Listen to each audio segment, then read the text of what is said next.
Opération terrestre et aérienne contre le groupe djihadiste Boko Haram dans le bassin du lac Tchad. À l'actif de l'armée nigérienne, cette offensive a fait, selon les autorités, plus de 200 terroristes tués. Les enseignants de Guinée-Bissau, en grève depuis septembre, ont décidé de prolonger leur mouvement jusqu'à la fin février. Une décision qui intervient après l'échec d'une rencontre avec le ministère de l'Éducation. Plus de 50 troupes de danseurs et des milliers de spectateurs étaient dans les rues du Cap pour célébrer le défilé annuel du 2 janvier. Une tradition ancienne qui remonte à l'époque de l'esclavage.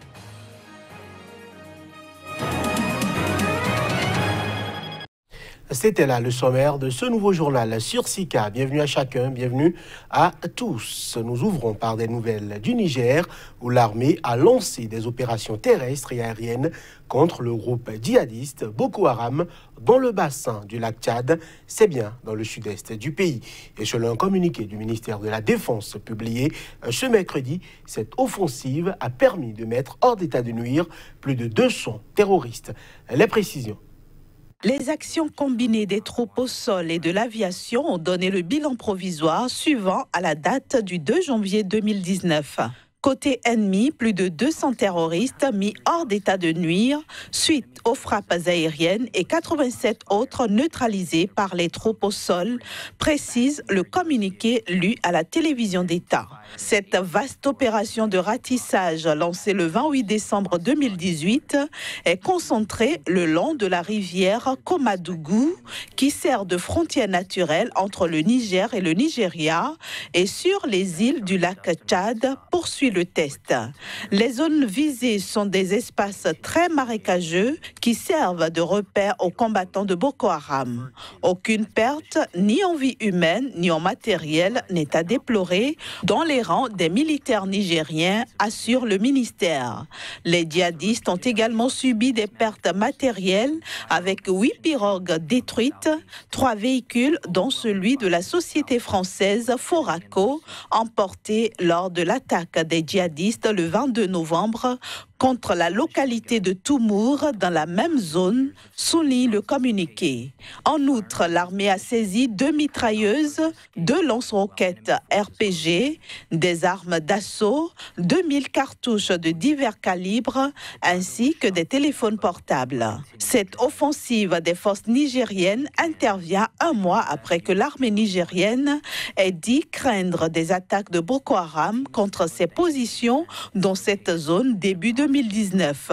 Niamey reste surtout préoccupé par la situation au Nigeria voisin, où des bases militaires ont été défaites récemment par Boko Haram, avait déclaré début décembre le ministre de la Défense du Niger devant le Parlement. En République démocratique du Congo, après les réseaux sociaux et les SMS, les autorités ont coupé le signal de réception de Radio France Internationale.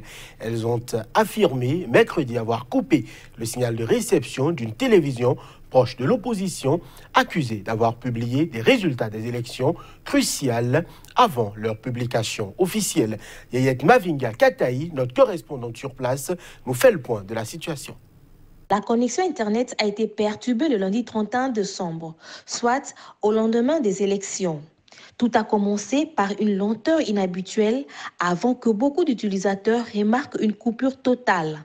Selon les opérateurs de téléphonie, cette mesure a été prise sur instruction du gouvernement, qui n'a pas donné de justification officielle. En entendant les autorités congolaises, des raisons sécuritaires justifieraient cette coupure de communication dans le pays au lendemain des élections. Pour l'opposition, cette décision serait anticonstitutionnelle, car elle empêche le dépouillement en toute transparence. WhatsApp et SMS resteraient les moyens les plus simples pour les observateurs de communiquer les résultats provisoires des bureaux dans lesquels ils sont déployés. Du côté de la population, le climat reste très tendu et la décision est très mal perçue. Les pertes économiques seraient énormes et le pays est coupé du monde à tout le niveau. Et cela favoriserait une fois de plus la tricherie des élections, alors que le résultat, selon la Commission électorale nationale indépendante, serait attendu pour ce dimanche 6 décembre. Signalant que La Radio France Internationale et la chaîne locale Canal Congo Télévision de l'opposant Jean-Pierre Bemba sont aussi coupées dans le pays. On reste en RD Congo dans l'attente des résultats des élections présidentielles. L'ancien président malien Dioncounda Traoré a mis en garde, affirmant que l'Afrique a les regards braqués sur le pays et espère ne pas être déçu. Il a tenu ses propos après une réunion ce mercredi soir avec les 4 acteurs principaux de l'élection congolaise. À la fin de la présentation de son rapport préliminaire sur les élections du 30 décembre dernier en République démocratique du Congo, le chef des observateurs électoraux de l'Union africaine a voulu mettre les acteurs de la présidentielle devant leurs responsabilités à quelques jours de la proclamation des résultats provisoires.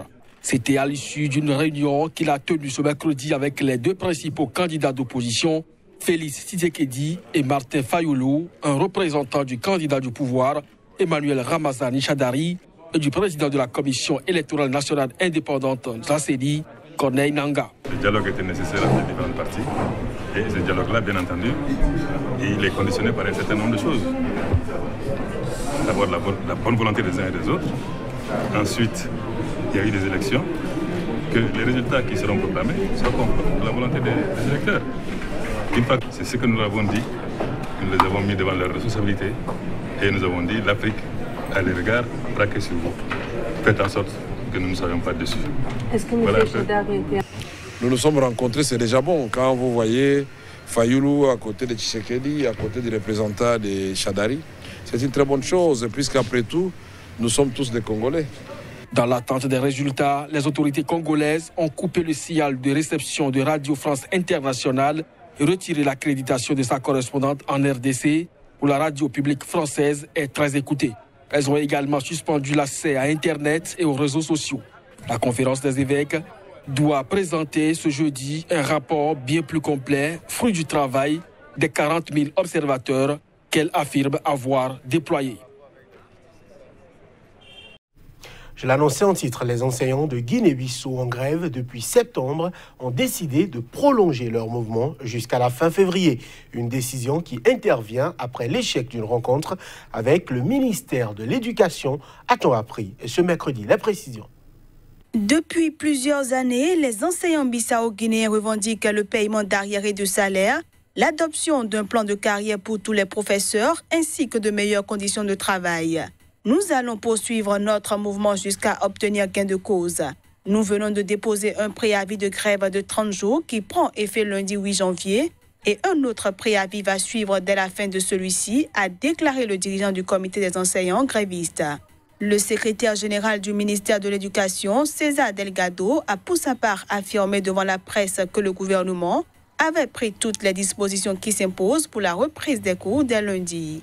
Tous les directeurs d'école sont informés, a-t-il ajouté, visiblement agacé après une réunion avec les 3 syndicats enseignants du pays.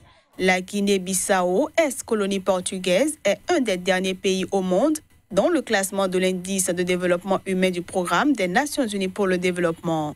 L'économie du pays reste aisante et le 44e anniversaire de son indépendance le 24 septembre a été célébré sans festivité, toutes les ressources financières disponibles étant absorbées par l'organisation des élections législatives. Celles-ci devaient avoir lieu le 18 novembre, mais ont été reportées au 10 mars. Elles doivent dénouer la crise politique que traverse le pays depuis août 2015. En Égypte, un militant des droits de l'homme dont la femme a été condamnée à 2 ans de prison pour avoir dénoncé le harcèlement sexuel a demandé sa grâce au président Abdel Fattah al-Sisi. Plus de précision à travers ces images. Mohamed Lotfi, un célèbre militant à la tête de la Commission égyptienne pour les droits et les libertés, demande au président Abdel Fattah al-Sisi de gracier son épouse, condamnée ce dimanche en appel à 2 ans de prison ferme pour diffusion de fausses informations et incitation au renversement du régime.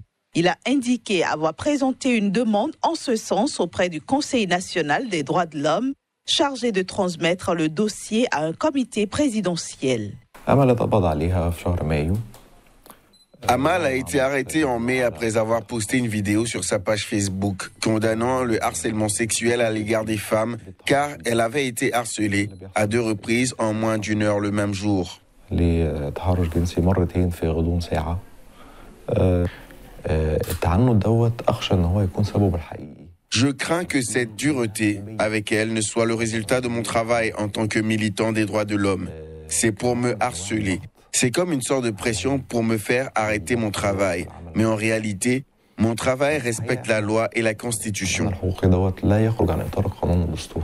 Il a également précisé que la condamnation de sa femme ferait l'objet d'un pouvoir en cassation.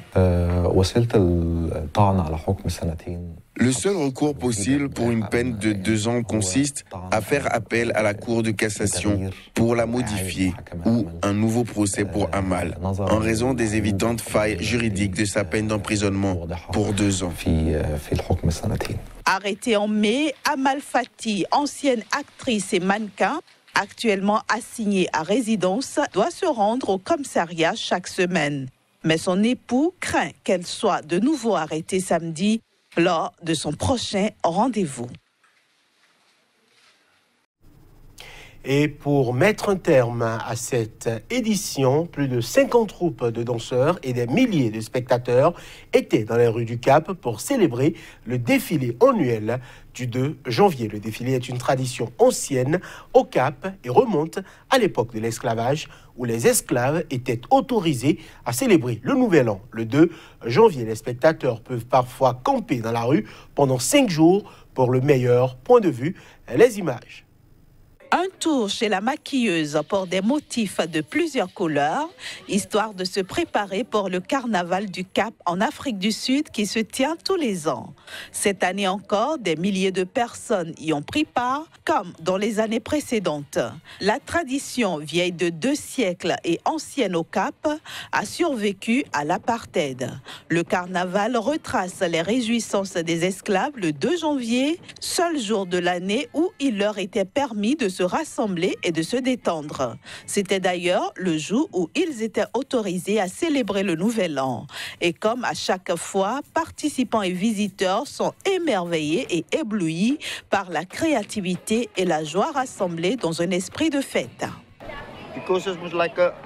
Parce que c'est une culture africaine, comment dire, une culture colorée. C'est agréable d'être ici, juste pour s'asseoir et regarder parce que tu le fais pour ta famille, ta femme, tes enfants. Nos jeunes, en gros, je les tiens à l'écart de beaucoup de crimes. Et pour moi, c'est amusant, j'adore ça. Marcher dans Wall Street avec ma troupe derrière moi pour voir ce que j'ai fait pendant toute l'année. Avec la troupe, avec moi, c'est une grande réussite. En plus du défilé qui s'étend sur un peu plus d'1 kilomètre et autres attractions comme les danses et autres spectacles, le carnaval se veut être pour certains un moment de communion et de prise de conscience. L'événement qui se tient habituellement au mois de mars a été anticipé pour 2019. Et voilà qui met un terme à ce journal. Merci de l'avoir suivi. À très bientôt pour un autre point de l'actualité.